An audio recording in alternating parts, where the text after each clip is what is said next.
أفضل الصحابة بالتحقيق خليفة النبي بلا فصل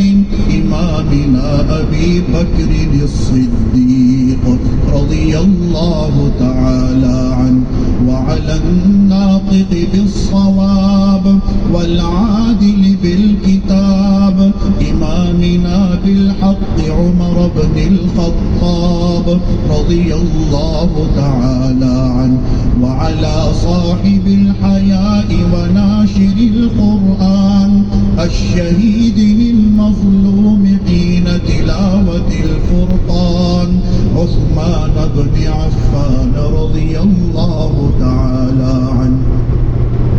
وعلى صاحب السيف والقضاء وناشر العلم والهدى أسد الله الغالب إمامنا علي بن أبي طالب رضي الله تعالى عنه، وعلى السيدين السندين السعيدين الشهيدين أبي محمد الحسن وأبي عبد الله الحسين رضي الله تعالى عنهما، وعلى سيدات الطاهرات بنات النبي المصطفى وأهل بيته المطهرة رضي الله تعالى عنهم،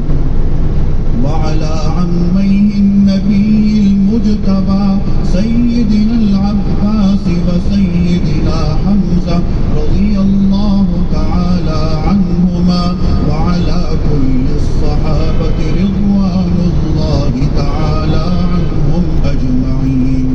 الله الله في أصحابي لا تتخذوهم من بعدي غرضا، فمن أحبهم فبحبي أحبهم، ومن أبغضهم فببغضي أبغضهم، وخير أمتي قرني ثم الذين يلونهم ثم الذين يلونهم، تعادلوا عباد الله رحمكم الله، إن الله يأمر بالعدل والإحسان وإيتاء ذي القربى وينهى عن الفحشاء والمنكر والبغي يعظكم لعلكم تذكرون. اذكروا الله العلي العظيم الكريم يذكركم وادعوه يستجب لكم، ولذكر الله تعالى أعلى وأولى وأعز وأجل وأتم وأهم وأعظم وأكبر.